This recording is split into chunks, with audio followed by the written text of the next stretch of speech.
90 rassemblements qui vont se tenir ce soir partout en France et nous, on est parlementaires français. On a interpellé ce matin Sébastien Lecornu, Jean-Noël Barrot, l'équipe d'Emmanuel Macron. Il y a un silence qui est quand même assourdissant. C'est ça la réalité politique dans laquelle on se trouve aujourd'hui. On a une députée européenne française arrêtée par l'armée israélienne.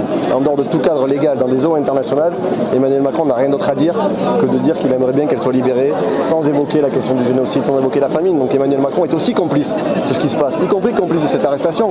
Parce que si Israël s'est permis d'arrêter un bateau d'aide humanitaire, c'est parce qu'il savait qu'il n'y aurait pas de réaction politique en France, dans certains États européens, des institutions européennes. Donc nous demandons une nouvelle fois à ce qu'Emmanuel Macron porte un peu de courage politique, sorte des mots et prenne des actes concrets contre l'État israélien. Où sont les embargos sur les armes que nous demandons depuis des mois?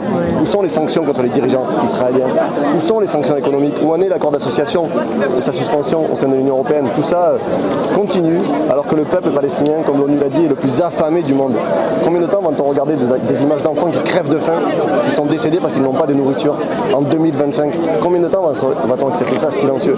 Moi je suis très en colère là-dessus parce que ça fait des mois qu'on se mobilise, des mois qu'on nous calomnie, qu'on nous insulte, pour finalement aujourd'hui se rendre compte que nous avions raison dès le départ. Donc il est temps que les gens se réveillent et qu'Emmanuel Macron sorte de son silence complice parce que l'histoire n'oubliera pas quel rôle il a joué dans ce génocide.